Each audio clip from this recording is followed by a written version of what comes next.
എൻ്റെ പേര് സിബി ഷിജോ. ഞാൻ കൊല്ലം കേരളപുരം മേരറാണി ദേവാലയത്തിൽ നിന്ന് വരുന്നു. അമ്മ മാതാവിനും തിരുക്കുമാരനും എന്നെ ഇവിടെ സാക്ഷിയാക്കി നിർത്തിയതിന് കോടാനുകൂടി നന്ദിയുടെ നറുമലറുകൾ ഞാൻ ഈ സമയം അർപ്പിക്കുന്നു. ഫസ്റ്റ് ഞാൻ 16/2024 ജൂലൈ മാസത്തിലാണ് ഞാൻ എൻ്റെ ഹസ്ബൻഡിന് വേണ്ടി ജോലിയുടെ ആവശ്യത്തിന് ഞാൻ ഫസ്റ്റ് ഉടമ്പടി എടുക്കുന്നത്. അന്ന് ഞാൻ മാതാവിനോട് വെച്ച നിയോഗം എനിക്ക് സാധിച്ചു തരികയും ഞാനിവിടെ സാക്ഷ്യം പറയുകയും ചെയ്തു. ഇതെൻ്റെ രണ്ടാമത്തെ സാക്ഷ്യമാണ്. ഇന്ന് എനിക്ക് ജോലി തന്ന ഒരു വലിയൊരു അനുഗ്രഹത്തിൻ്റെ സാക്ഷിയായിട്ടാണ് ഞാൻ ഇന്നിവിടെ നിൽക്കുന്നത്. ഞാനൊരു 2025 വരെ ഉടമ്പടി പുതുക്കി പോയെങ്കിലും ഒരിക്കലും എൻ്റെ ഒരു ജോലിയുടെ ആവശ്യത്തിന് വേണ്ടി ഞാൻ മാതാവിനോട് ചോദിച്ചിട്ടില്ലായിരുന്നു. പക്ഷേ എനിക്ക് ജോലിയില്ലാത്തത് എൻ്റെ ജീവിതത്തിൽ ഭയങ്കര ചോദ്യചിഹ്നമായിട്ടും മറ്റുള്ളവർ എന്നോട് അതിനെപ്പറ്റി എപ്പോഴും സംസാരിക്കുകയും ചെയ്യുമായിരുന്നു. പക്ഷേ ആദ്യമൊക്കെ എനിക്കത്ര വലിയ വേദന തോന്നിയില്ലെങ്കിൽ പോലും പിന്നീട് ഭയങ്കര വേദനയായി. ഞാൻ മാതാവിനോട് 2025 നവംബർ 11 ഉടമ്പടി പുതുക്കിയപ്പം ഒരു നിയോഗം മാതാവിൻ്റെ മുന്നിൽ ഞാനൊരു നിയോഗം പോലെ മാത്രമേ ഞാൻ അന്നത് വെച്ചുള്ളൂ. എനിക്ക് വിദേശത്ത് പോകണം, എവിടെ പോകണമെന്നോ എങ്ങോട്ട് പോകണമെന്നോ ആരെ ഒന്നും ഞാൻ അതിനകത്ത് വെച്ചില്ല. എനിക്ക് വിദേശത്ത് പോകണം, എല്ലാം അമ്മ തന്നെ ഒരുക്കി തരണമെന്ന് മാത്രമേ ഞാൻ പറഞ്ഞോളൂ. 2025 നവംബർ 11 ഞാൻ ഉടമ്പടി പുതുക്കി ഇവിടുന്ന് പോയി. ഏകദേശം ഒരു ഡിസംബർ പകുതിയോടുകൂടി എനിക്ക് അമ്മ എല്ലാത്തിനും തുടക്കം കുറിക്കുകയായിരുന്നു. മാതാവ് വഴി അങ്ങനെ ഇരുന്നപ്പോൾ ഞാൻ ആദ്യം ആഗ്രഹിച്ച് ഇസ്രയേലിൽ പോകാൻ വേണ്ടിയായിരുന്നു. പക്ഷേ എന്നിട്ട് ഞാൻ മാതാവിൻ്റെ മുന്നിൽ ബൈബിളിനകത്ത് നറുക്കിട്ട് ചോദിച്ചു, ഇറ്റലി, ഇസ്രയേൽ അല്ലെങ്കിൽ ദുബായ്. മാതാവ് എനിക്ക് ആവർത്തിച്ച് കാണിച്ചു തന്നത് ഇറ്റലി ആയിരുന്നു. പക്ഷേ ആദ്യമൊക്കെ ഞാൻ നിഷേധിച്ചു, എനിക്ക് വേണ്ട, എനിക്ക് ഇസ്രയേലിൽ പോയാൽ മതി എന്ന് പറഞ്ഞു. അതിനുശേഷം വീണ്ടും അതിൻ്റെ പ്രൊസീജിയറിന് വേണ്ടിയാണ് സത്യത്തിൽ ഞാൻ മാതാവിനോട് ഒരു ഏജൻറ്റിനെ കാണിച്ചു തരാൻ ഞാൻ ആവശ്യപ്പെടുന്നത്. മാതാവിൻ്റെ അനുഗ്രഹത്താൽ എല്ലാ കാര്യവും നല്ലതുപോലെ നടത്തി തരുന്ന നല്ലൊരു ഏജൻറ്റിനെ എൻ്റെ ഒരു കസിൻ വഴി എനിക്ക് കാണിച്ചു തന്നു. ആ ആൻറ്റി പ്രാർത്ഥനയിലുള്ളൊരു ഇവിടെ ഉടമ്പടി എടുത്തൊരു ആൻറ്റിയാണെന്ന് ഞാൻ പിന്നാണ് അറിയുന്നത്. ഉടമ്പടി എടുത്ത പ്രാർത്ഥനാ ജീവിതത്തിൽ നയിക്കുന്ന ഒരു ആൻറ്റിയാണെന്ന് ഞാൻ പിന്നാണ് അറിഞ്ഞത്. ആൻറ്റി എനിക്ക് ഒരു ജനുവരി ആയപ്പം എന്നെ വിളിച്ചിട്ട് പറഞ്ഞു, നമുക്ക് ഡോക്യുമെൻ്റ് എല്ലാം പ്രിപ്പറേഷൻ ചെയ്യണം, നമുക്ക് നിനക്ക് എവിടെ പോകണമെന്ന് വീണ്ടും എന്നോട് ചോദിച്ചു. അന്നേരം ഞാൻ വീണ്ടും ഇസ്രയേൽ വെച്ചു. അന്നേരം ഡോക്യുമെൻറ്റ് പ്രിപ്പറേഷൻ കഴിഞ്ഞു, ഇസ്രയേലിലേക്ക് സബ്മിറ്റ് ചെയ്യാനിരിക്കെ പെട്ടെന്ന് യുദ്ധം ഉണ്ടായപ്പം ആൻറ്റി എന്നെ വിളിച്ചിട്ട് ചോദിച്ചു, നീ ഇസ്രയേലിൽ പോവണ്ട. എന്നോട് ഇങ്ങനെ പറഞ്ഞു, ഇസ്രയേലിൽ നീ പോവണ്ട, നീ ഇറ്റലി പോയാൽ മതി, ഇറ്റലി പോയാൽ നിനക്ക് നിൻ്റെ ഫാമിലിയെയും കൊണ്ടുപോകാം വരും കാലങ്ങളിൽ, നീ ഇറ്റലി പോയാൽ മതി എന്ന് പറഞ്ഞു. നേരെ ഞാൻ ഹസ്ബൻഡിനോടും അമ്മയോടും എല്ലാവരോടും മാതാപിതാക്കളോടെല്ലാം അനുവാദം മേടിച്ചും ഫസ്റ്റ് മാതാവിനോടും ചോദിച്ചു, ഇത് നിൻ്റെ ഹിതമാണെങ്കിൽ ഇതിൻ്റെ എല്ലാ പൂർത്തീകരണം അമ്മ തന്നെ നടത്തി തരാൻ പറഞ്ഞ് ഞാൻ അമ്മയ്ക്ക് വിട്ടുകൊടുത്തു. അങ്ങനെ മാർച്ച് ആദ്യത്തോടു കൂടി ഡോക്യുമെൻ്റ് എല്ലാം VFCയിൽ സബ്മിറ്റ് ചെയ്ത് എനിക്ക് അപ്പോയിൻമെൻ്റ് എടുക്കാനുള്ള കാര്യങ്ങളിലേക്ക് പോയി. ഒരു മാർച്ച് 23 അപ്പോയിൻമെൻറ്റിൻ്റെ ഒന്നും ഞാൻ അറിഞ്ഞില്ല. അന്നേരം ഞാനിങ്ങനെ രാവിലെ ഭയങ്കരമായിട്ട് ഒരു യാത്രയിൽ ഞാൻ ജപമാല ചൊല്ലി ഇങ്ങനെ ഭയങ്കരമായിട്ട് പ്രാർത്ഥിക്കുകയാണ്. ഞാൻ മാതാവിനോട് ചോദിച്ചു, ഇത്രയും ദിവസമായിട്ട് അപ്പോയിൻമെൻറ്റിൻ്റെ ഡേറ്റ് എനിക്ക് എന്താ നീ തരാത്തതെന്ന് ചോദിച്ച് ഇങ്ങനെ ഇരിക്കുന്ന ഒരു 12 മണിയോടുകൂടി ആ ദിവസം തന്നെ എനിക്ക് മാതാവ് ഉത്തരം തന്നു. ആൻറ്റി എന്നെ വിളിക്കുന്നു, മാർച്ച് 26 നിനക്ക് അപ്പോയിൻമെൻറ്റ് വന്നിട്ടുണ്ട്, നാളെ തന്നെ അല്ലെങ്കിൽ മറ്റന്നാൾ നീ ഇവിടുന്ന് പോകണം, മൊബൈലാണ് VFC interview visa submission passport സബ്മിഷനും കാര്യങ്ങളും എന്ന് പറഞ്ഞു. ഞാൻ സത്യത്തിൽ ഷോക്കായിരുന്നു. എല്ലാം പെട്ടെന്നാണ് സംഭവിച്ചത്. ഞാൻ ചോദിച്ചതും എനിക്ക് ഉത്തരം തന്നതും നിമിഷങ്ങൾക്കാവുകയാണ്. ഞാൻ ആദ്യമൊക്കെ എന്ത് ചെയ്യണമെന്നറിയാതിരുന്ന് കരഞ്ഞ്. എന്നിട്ട് ഞാൻ മാതാവിനോട് ചോദിച്ചു, എനിക്കിതിന് യോഗ്യതയുണ്ടോ, ഞാൻ ചോദിക്കുമ്പോൾ നീ ഇത്രയും പെട്ടെന്ന് എനിക്ക് ഉത്തരം തന്നല്ലോ എന്ന് പറഞ്ഞ് ഞാൻ മാതാവിനോട് ചോദിച്ച് ഞാൻ കരയുകയാണ്. ബസ്സിൽ ഞാൻ യാത്ര ചെയ്യുകയാണ് ആ സമയത്ത്. ഞാൻ പോലും അറിയാതെ എൻ്റെ കണ്ണിൽ നിന്ന് കണ്ണീര് വന്നുകൊണ്ടിരിക്കുകയാണ്.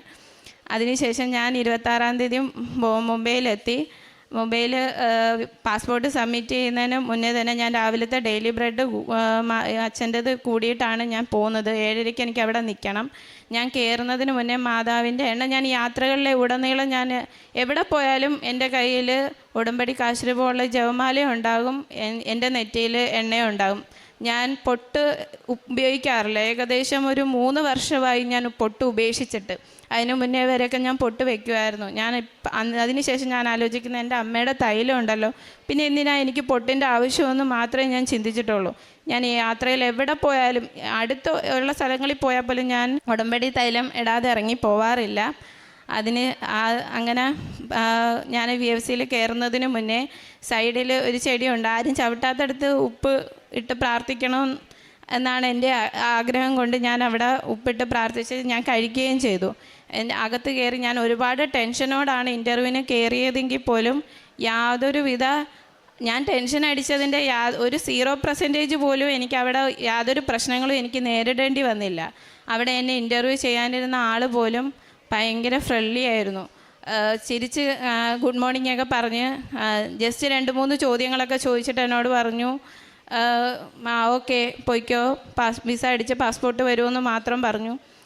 ഞാനങ്ങനെ വീട്ടിൽ വന്ന് മാതാവിനോട് എല്ലാവരോടും വിളിച്ച് ഇൻ്റർവ്യൂ പാസ്സായതിനും മാതാവിനും തിരുക്കുമാരനും ഒരുപാട് നന്ദി പറഞ്ഞ് ഇങ്ങനെ നിന്ന്. അങ്ങനെ മെയ് 12 ആയപ്പം ഞാനിവിടെ വന്ന് വീണ്ടും 6ാമത്തെ ഉടമ്പടി പുതുക്കി.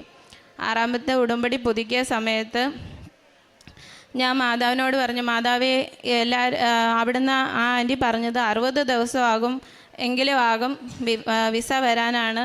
അങ്ങനെയാണെങ്കിൽ എനിക്ക് 60 ദിവസം ആകുന്നത് മെയ് 27-നാണ്. അമ്മ എനിക്ക് അതിനുള്ള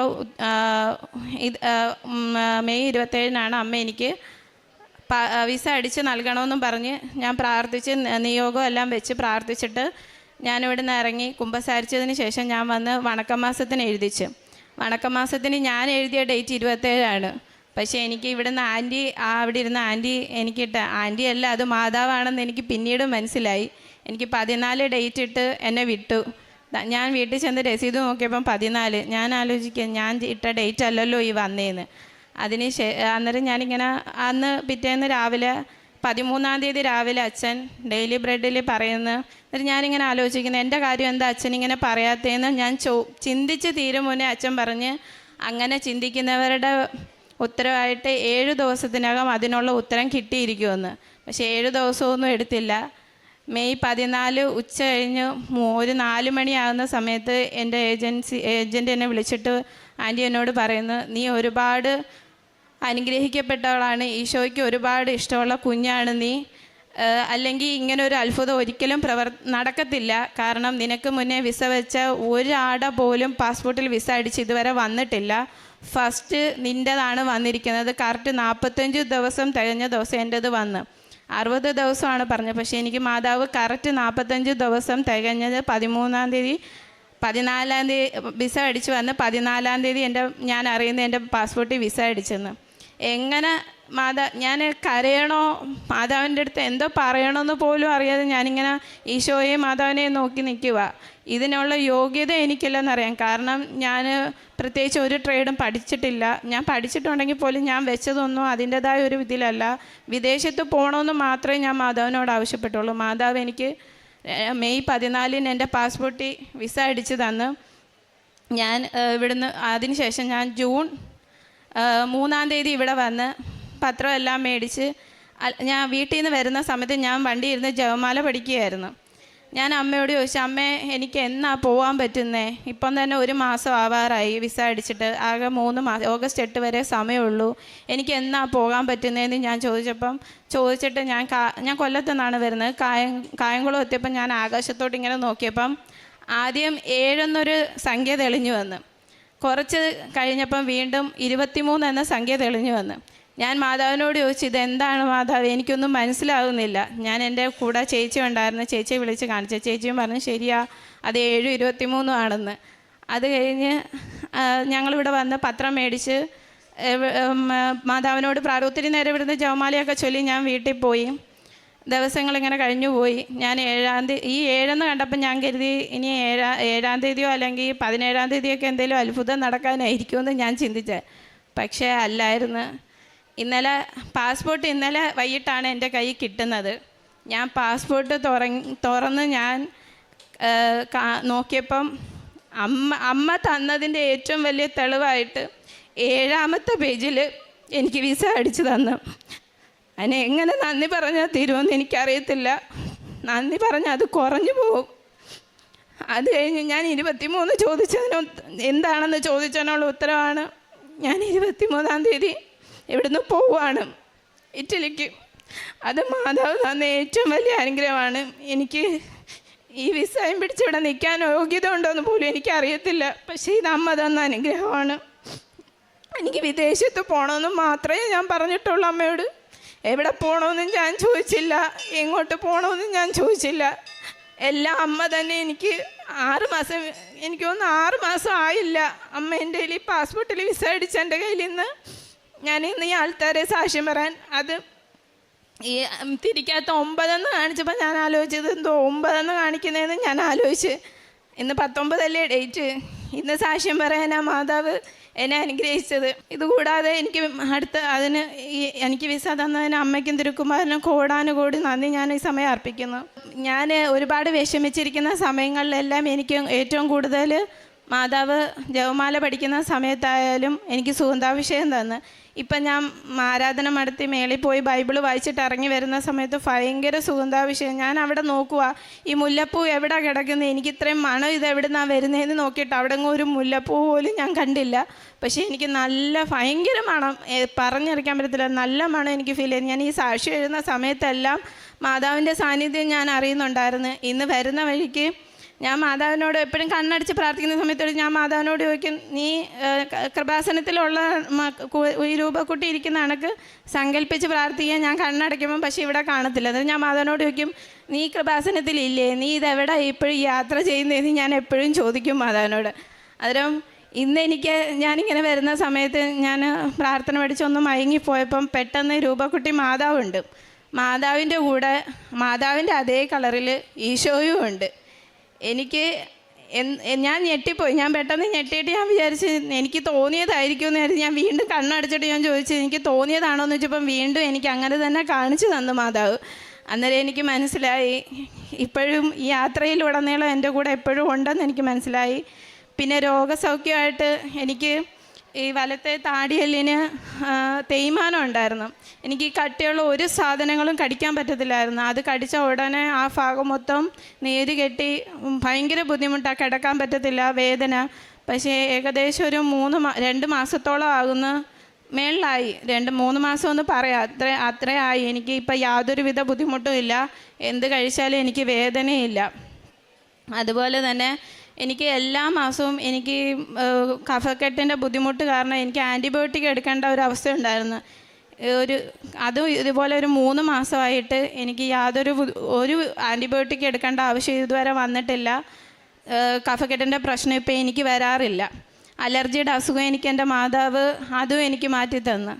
ഞാൻ പ്രേക്ഷിത പ്രവർത്തനമായിട്ട് ഞാൻ ചെയ്തുകൊണ്ടിരുന്നത് പത്രം മേടിച്ച് ക്രൈസ്തവർക്കല്ല, കൂടുതലും ഞാൻ അക്രൈസ്തവർക്ക് തന്നെയാണ് ഞാൻ നടന്നുപോയി എല്ലായിടത്തും കൊടുക്കും. ഞാൻ പള്ളികളിൽ അധികം കൊടുക്കാറില്ല.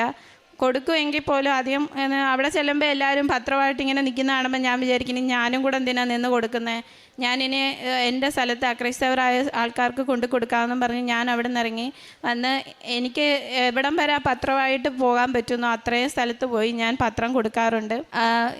എന്നോട് പ്രാർത്ഥനാ സഹായം അപേക്ഷിക്കുന്ന എല്ലാവർക്കും വേണ്ടി ഞാൻ പ്രാർത്ഥന എപ്പോഴും മാതാവിനോട് നിയോഗം വെച്ച് സമർപ്പിച്ച് രാവിലത്തെ ഡെയിലി ബ്രെഡിൽ പ്രാർത്ഥിക്കാറുണ്ട്.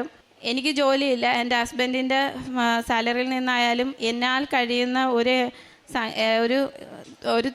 ഒരു തുച്ഛമായ തുകയായാലും ഞാനത് എല്ലാവർക്കും എത്തേണ്ട കരങ്ങളിൽ എത്തിക്കാൻ ഞാൻ ശ്രമിക്കാറുണ്ട്. അതിനിതുവരെ എനിക്കൊരു ബുദ്ധിമുട്ട് നേരിടേണ്ടി വന്നിട്ടില്ല. പക്ഷെ ഞാൻ 100 കൊടുക്കുമ്പോൾ മാതാവ് എനിക്ക് തിരിച്ച് 1000 എൻ്റെ കൈ വെച്ച് തരുന്ന ഒരവസ്ഥ എപ്പോഴും ഉണ്ടായിട്ടുള്ളത്. അതിന് കാരണം ഇന്ന് ഈ നിമിഷം വരെ എൻ്റെ ഈ ജപമാലയെ കൂടെ കൊണ്ട് ഞാൻ പേഴ്സിൽ കാണും. എൻ്റെ പേഴ്സിൽ 1 രൂപ പോലും കുറഞ്ഞ് എൻ്റെ കയ്യിൽ ഇന്ന് വരെ ഉണ്ടായിട്ടില്ല. എപ്പോഴും പൈസ നിറച്ച് എൻ്റെ പേഴ്സിൽ കാണും. ഞാൻ ആർക്ക് കൊടുക്കാനായാലും എൻ്റെ കയ്യിലുണ്ടോ എന്ന് ഞാൻ ഒരിക്കലും ചിന്തിക്കാറില്ല. എനിക്ക് നാളെ ഇത് എന്താണ് ആവശ്യമെന്ന് പോലും ഞാൻ ചിന്തിക്കാറില്ല.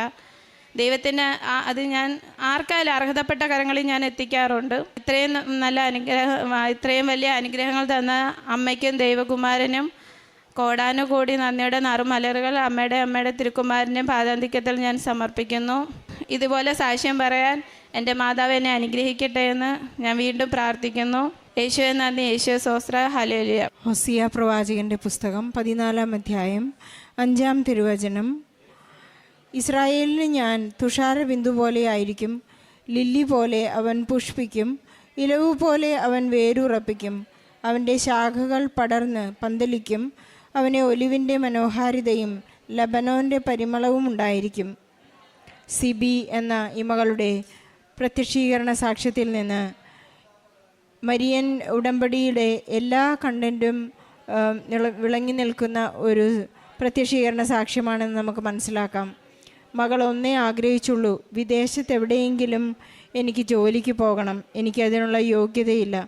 അങ്ങനെ അയോഗ്യതകളിൽ തുടങ്ങി ഈശോ തന്നെ പറയുന്നത് പോലെ അമർത്തി കുലുക്കി നിറച്ചളന്ന് മടിയിലേക്ക് ഇട്ടുകൊടുത്തിരിക്കുന്ന എല്ലാ മരിയൻ കണ്ടൻ്റുള്ള എലമെൻ്റുള്ള ഒരു സാക്ഷ്യമാണിത്.